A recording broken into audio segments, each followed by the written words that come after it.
वो है शासन व्यवस्था, संविधान एवं शासन प्रणाली। अंग्रेजी भी शब्द लिखा है आपके सामने, गवर्नेंस, कॉन्स्टिट्यूशन एंड पॉलिटी, जिसमें यह जो शब्द है संविधान, ये तो बड़ा चर्चित शब्द है, मेरे ख्याल से सबको थोड़ी बहुत समझ होती ही है संविधान के बारे में। शासन व्यवस्था और शासन प्रणाली, जिसके लिए अंग्रेजी शब्द रखा गया है पॉलिटी। तो हमें यह अंतर समझ में आना चाहिए कि शासन व्यवस्था और शासन प्रणाली में, या इसी को हम एक और शब्द इसका प्रयोग कर सकते हैं, वह है राज व्यवस्था। कि शासन व्यवस्था और राज व्यवस्था में, राजनीति और राज व्यवस्था में, राजनीति और शासन व्यवस्था में क्या अंतर है। अगर यह अंतर समझ में आ जाए तो यह शीर्षक क्यों दिया गया है पेपर 2 का, यह समझ में आएगा, और जैसा भी मैंने कहा पढ़ने का तरीका भी समझ में आ जाएगा सरलतापूर्वक। यह हमें यह बता रहा है कि आपको पढ़ना कैसे है और क्या पढ़ना है। आपको पढ़ना 3 चीजें, 3 बातों को पढ़ना है। यह भी पढ़ना है, यह भी पढ़ना है, और संविधान भी पढ़ना है। केंद्र में संविधान है, तो मूल तथ्य तो संविधान है, लेकिन उसका संदर्भ अलग अलग है। संदर्भ का क्या अर्थ हुआ यहां? रेफरेंस, कॉन्टेक्स्ट, क्या अर्थ है इसका? कि किस दृष्टि से हमें उसे देखना है। आर्थिक दृष्टि से, राजनीतिक दृष्टि से, कानून की दृष्टि से, या शासन की दृष्टि से। तो पढ़ना तो संविधान ही है मूलतः, इसलिए हमने इस पेपर को संविधान से पर्यायवाची मान लिया है, और यह मान लिया है कि संविधान में जो लिखा है वही प्रश्न बनकर आएगा। लेकिन ऐसा होता नहीं। हो यह रहा है कि जब हम प्रश्न देख रहे हैं तो लग तो रहा है कि सारी बातें समझ में आती हैं, सारा कुछ पढ़ा हुआ है, लेकिन हम उत्तर नहीं दे पा रहे। क्यों? क्योंकि हमारी जो दृष्टि है, जिस दृष्टि से हमने संविधान को देखा था, वह दृष्टि प्रश्न में है नहीं। प्रश्न में कुछ और है, और हम वहां तक पहुंच नहीं पाए थे अपनी तैयारी के दौरान, इसलिए वो समस्या बनी हुई है। अधिकांश लोगों की यह समस्या है। तो उसको समझने के लिए ही इन बातों पर मैं चर्चा कर रहा हूं। सबसे पहले यहां जो शब्द लिखा है शासन व्यवस्था, यह लिया गया है लोक प्रशासन से या पब्लिक एडमिनिस्ट्रेशन से। जो संविधान शब्द है वह मूल रूप से विधि का शब्द है या लॉ का। और जो शासन प्रणाली है, यह जो शब्दावली है, यह निकाली गई है राजनीति विज्ञान से, पॉलिटिकल साइंस से। इसका अर्थ यह हुआ कि ये जो पेपर है हमारा, यह पेपर 3 विषयों का निचोड़ है: लोक प्रशासन, विधि और राजनीति विज्ञान। लेकिन पढ़ना है हमें सामान्य अध्ययन में। इसका मतलब कि इन तीनों में से कोई भी विषय हमें विशिष्ट रूप से नहीं पढ़ना। तीनों की कुछ बातों को ध्यान में रखना है, और उन्हीं के आधार पर हमसे प्रश्न पूछा जाएगा। वो कौन सी बातें होंगी? वो बातें होंगी जो आपका कार्य होगा प्रशासक के तौर पर, उससे संबंधित। अगर मैं आपका ध्यान आकर्षित करूं यूपीएससी के मूल पाठ्यक्रम पर, तो पाठ्यक्रम की जहां शुरुआत हो रही है पेपर 1 से, उसके पहले यूपीएससी ने कुछ निर्देश दिए हैं जो शायद बहुत कम लोग उस पर गौर करते हैं। लेकिन अगर गौर करेंगे तो उसमें से कुछ बातें बहुत स्पष्ट रूप से सामने आती हैं। वो क्या है कि परीक्षक क्या देखना चाहता है आप में। तो उसने एक वाक्य लिखा है कि प्रश्न ऐसे पूछे जाएंगे जो सिविल सेवा में करियर से संबंधित हों और सिविल सेवा के करियर से प्रासंगिक हो।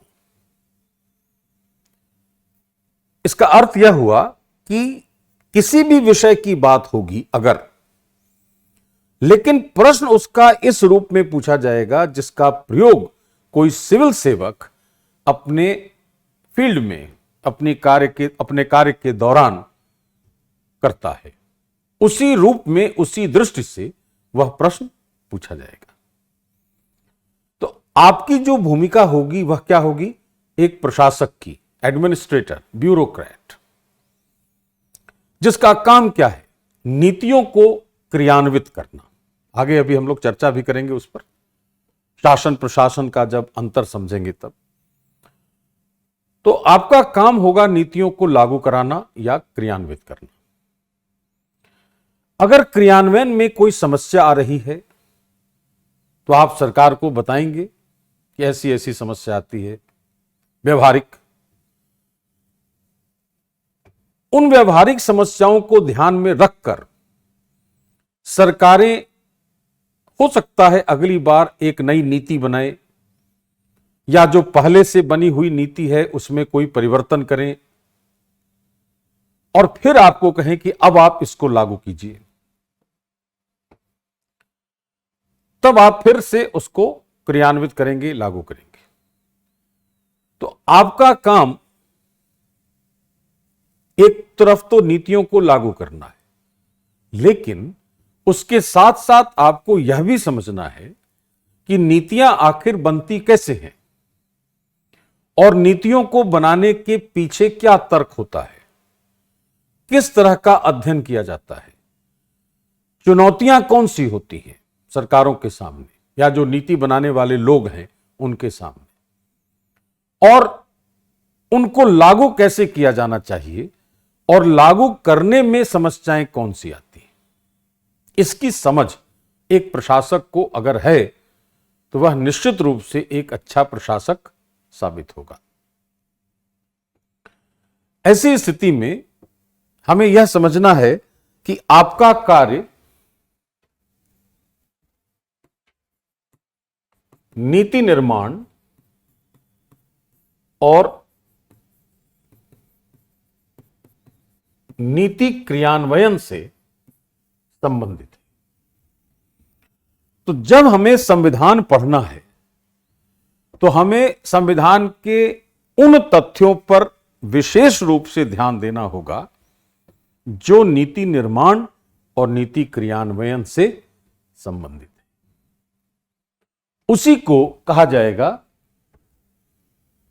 कि संविधान के प्रावधान और शासन प्रणाली के प्रावधान, मतलब कानून से संबंधित जो प्रावधान है वो और राजनीति विज्ञान से संबंधित जो प्रावधान है वो यदि शासन व्यवस्था से जुड़ते हैं,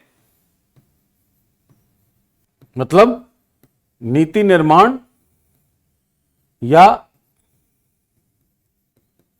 क्रियान्वयन से अगर उनका संबंध है तो वो हमारे लिए प्रासंगिक है और वहीं से हमारे लिए प्रश्न पूछे जाएंगे। उद्देश्य क्या है इसका, क्यों ऐसा है? ताकि एक प्रशासक के रूप में आपकी समझ ऐसी हो कि नीति कैसे बनती है, बनाने वालों के सामने क्या चुनौतियां होती हैं, किस प्रकार का अध्ययन करते हैं वो, और फिर उसको कैसे लागू करते हैं।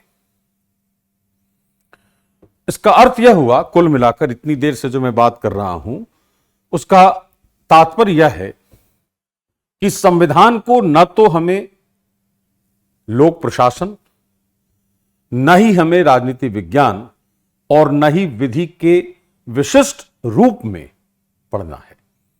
हमें पढ़ना है संविधान के उन प्रावधानों को जो शासन व्यवस्था में नीति निर्माण और नीतियों को लागू करने के विचार से संबंधित हैं, ताकि एक प्रशासक की ऐसी समझ का परीक्षण कर लिया जाए कि वह नीतियों को लागू कर पाएगा अथवा नहीं।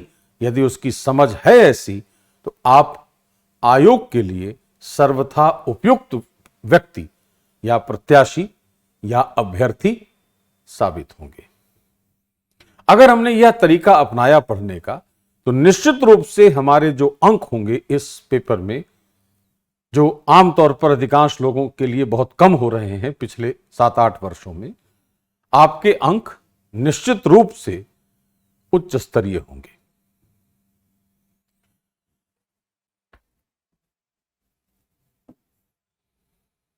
अब थोड़ी देर पहले मैंने कहा कि संविधान उसके केंद्र में, शीर्षक के। क्यों? कि भारत में विधि का शासन है, यह हम जानते हैं। इसका अर्थ क्या हुआ? कि विधि सर्वोच्च है, कोई भी व्यक्ति विधि से ऊपर नहीं है। और विधि की सर्वोच्चता तभी हो सकती है जब किसी देश में संविधान सर्वोच्च हो। तो स्वाभाविक है कि यदि भारत में विधि का शासन है, रूल ऑफ लॉ है अगर, तो संविधान की सर्वोच्चता अवश्य होगी। और यह है, हम जानते हैं, आपने भी पढ़ा होगा, हम ये जानते हैं कि भारत में संविधान सर्वोच्च है। तो संविधान की सर्वोच्चता के सिद्धांत से प्रेरित विधि का शासन भारत में प्रचलित है और प्रशासक को उसी संविधान और उन्हीं विधियों के दायरे में रहकर कार्य करना है। कौन सा कार्य? नीतियों को लागू करना। इसलिए संविधान से ही जुड़ने वाले जो प्रावधान होंगे वो हमारे लिए सबसे महत्वपूर्ण सिद्ध होते हैं।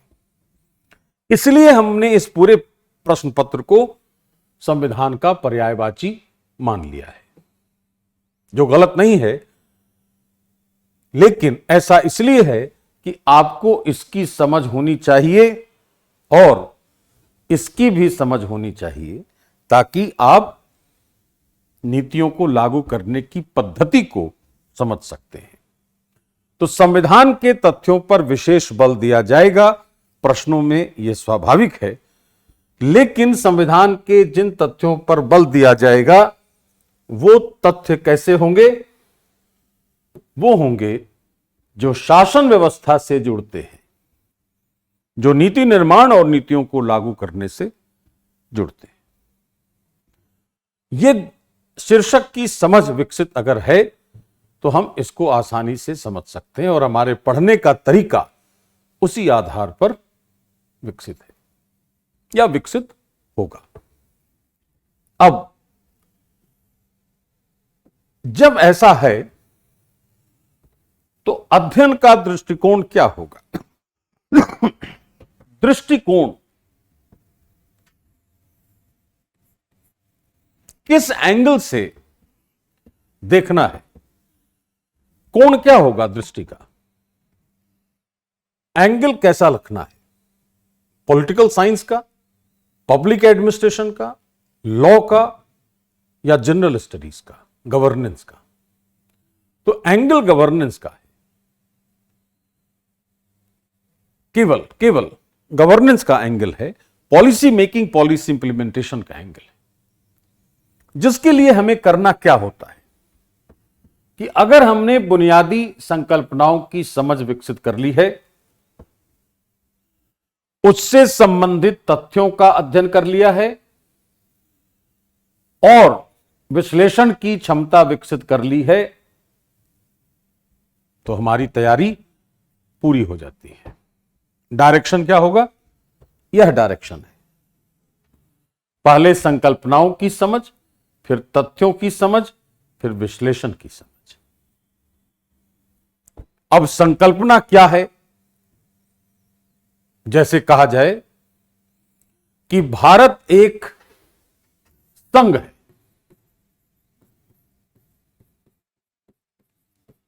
इंडिया इज ए यूनियन,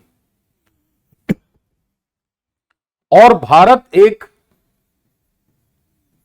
परिसंघ भी है। India is a federation too, यह संकल्पना है। इसकी समझ कैसे होगी? यदि हम उसके तथ्यों की बात कर लें तब। मतलब कि संघ अगर है तो केंद्र सरकार सीधे सीधे नागरिकों पर नियंत्रण रखती है, नियमन करती है उनका और उन पर नियंत्रण रखती है। यह संघ की बात है, तथ्य है उसका। और इससे संबंधित तथ्य या आंकड़ा, फिगर, वो क्या है कि अनुच्छेद 1 में भारत को राज्यों का संघ कहा गया है। तो हमने यह जाना कि संघ होता क्या है और कहां उल्लिखित है यह शब्द भारत के संविधान में। यह हो गई संकल्पना और उससे संबंधित तथ्य। अब तीसरा चरण क्या है इसका? विश्लेषण। तो विश्लेषण क्या होगा कि हमने भारत को संघ क्यों बनाया है?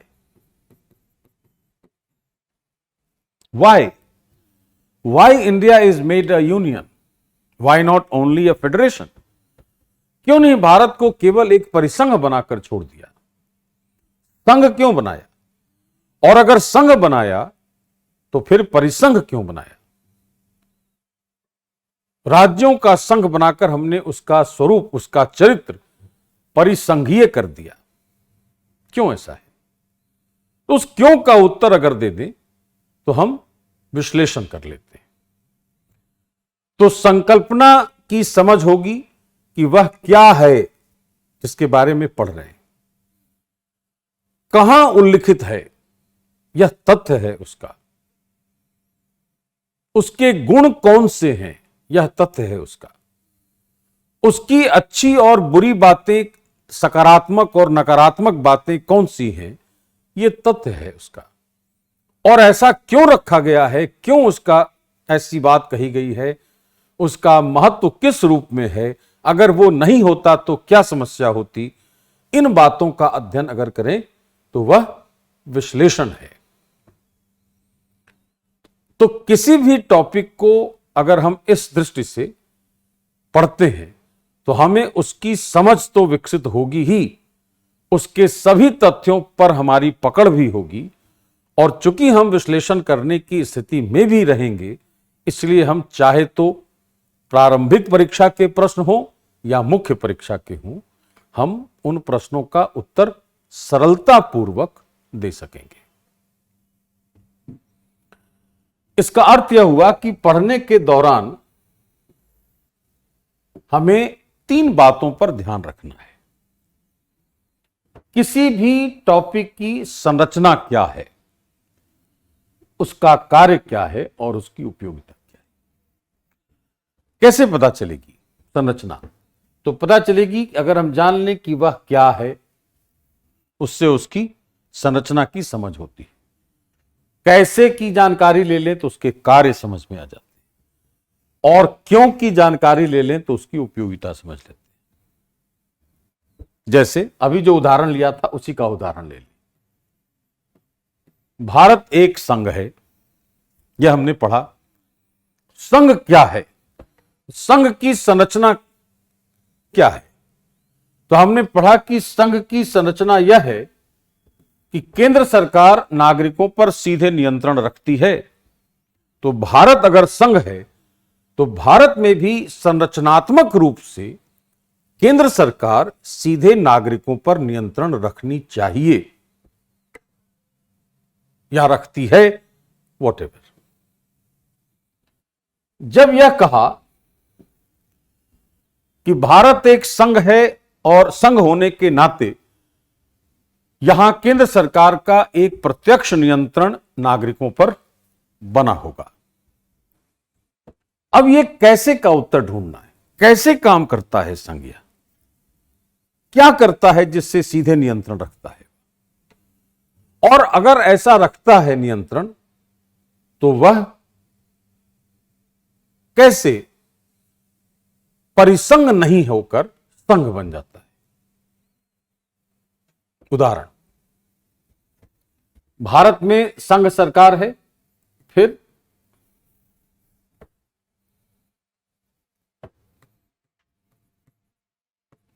उसके नीचे राज्य हैं और उसके नीचे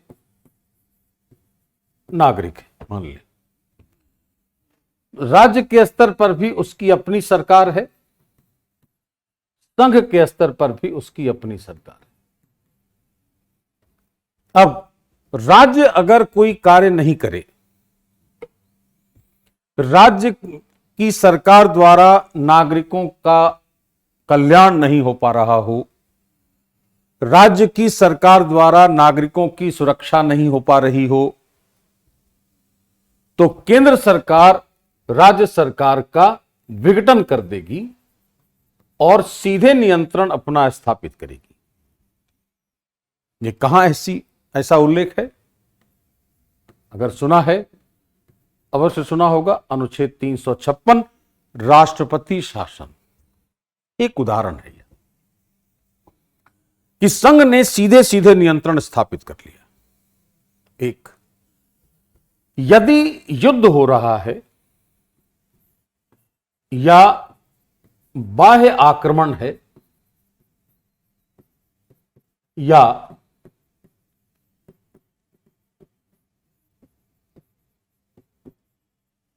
सशस्त्र विद्रोह है, तो राष्ट्रीय आपात की घोषणा की जाएगी, नेशनल इमरजेंसी। और राष्ट्रीय आपात जब उद्घोषित हो गया तो सारी शक्तियां संघ में चली गई, राज्य के पास कोई शक्ति नहीं बची। यह भी भारत के संघ होने का प्रमाण है। तो भारत संघ के रूप में कैसे कार्य करता है, यदि इसकी जानकारी लेनी है तो मान लिया, एक उदाहरण दिया मैंने 352, एक उदाहरण दिया 356, बहुत सारे ऐसे उदाहरण हो सकते हैं। एकल नागरिकता, सिंगल सिटीजनशिप, तो यह हमारे तथ्य हो गए, यह हो गई संकल्पना, यह हो गया तथ्य। अब क्या है? उपयोगिता बतानी है हमें और क्यों का उत्तर ढूंढना है, तो यह हो जाएगा विश्लेषण। तो संकल्पना हो, तथ्य हो, विश्लेषण हो, संरचना हो, कार्य हो, उपयोगिता हो, ये तभी समझ में आएंगी बातें जब हम इन 3 मौलिक प्रश्नों का उत्तर अपनी पढ़ाई के दौरान प्रत्येक टॉपिक में ढूंढ लें।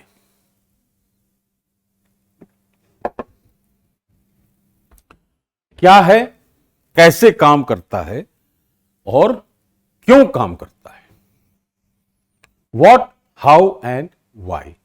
ये 3 मौलिक प्रश्न हैं जो किसी संकल्पना को, किसी टॉपिक को, किसी विषय को, किसी व्यक्ति को, किसी पदार्थ को समझने में सहायक है। इसी आधार पर हमें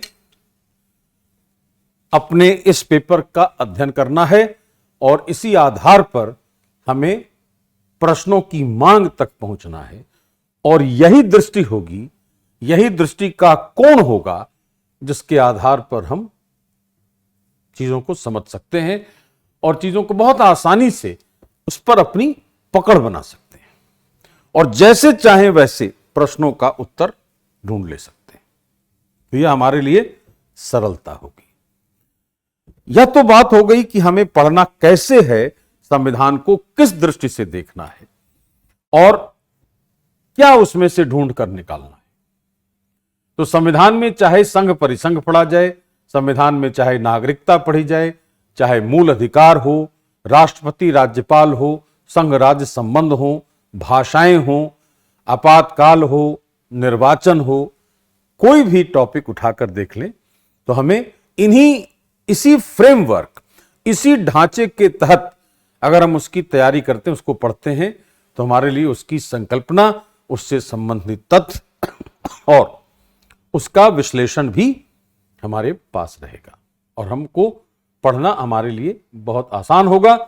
और जो उसे सटीक रूप से शासन व्यवस्था के कॉन्टेक्स्ट में चाहिए वो हमें मिल भी जाएगा। This is what the way to study paper 2 और स्पेशली कॉन्स्टिट्यूशन।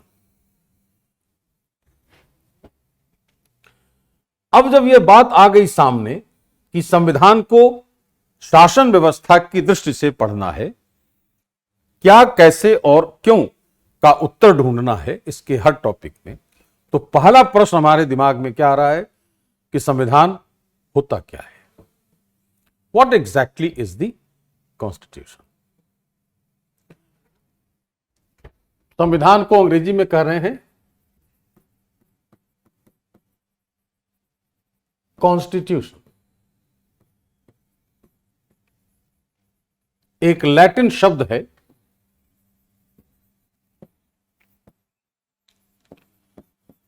कॉन्स्टिट्यूरी।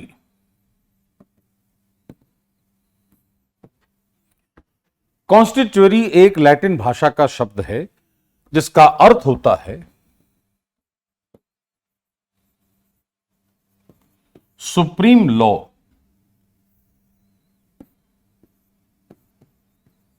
या सर्वोच्च विधि। तो जो शब्द है कॉन्स्टिट्यूशन वही बता रहा है कि इसका शाब्दिक अर्थ सर्वोच्च विधि है। तो संविधान किसी भी देश में, किसी भी राज्य में उसकी सर्वोच्च विधि होनी चाहिए।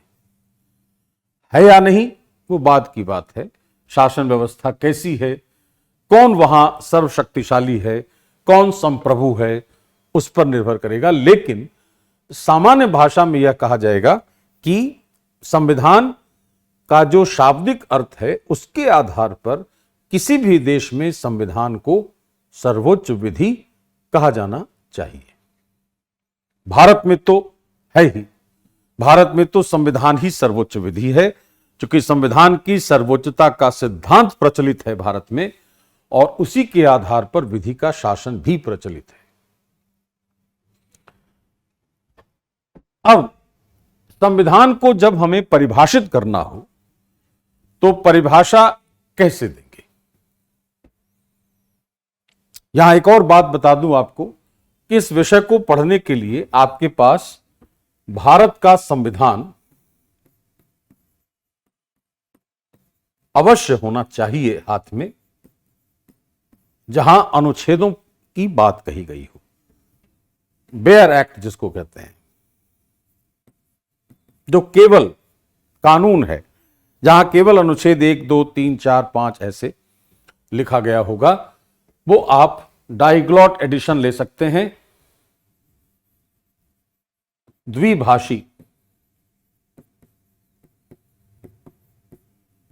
द्विभाषी संस्करण, अंग्रेजी और हिंदी दोनों में, ताकि हिंदी में पढ़ने के बाद कई बार विधि के शब्द इतने क्लिष्ट होते हैं कि वो हमें समझने में दिक्कत कर सकते हैं, तो वहां पर अंग्रेजी शब्द की सहायता ली जा सकती है।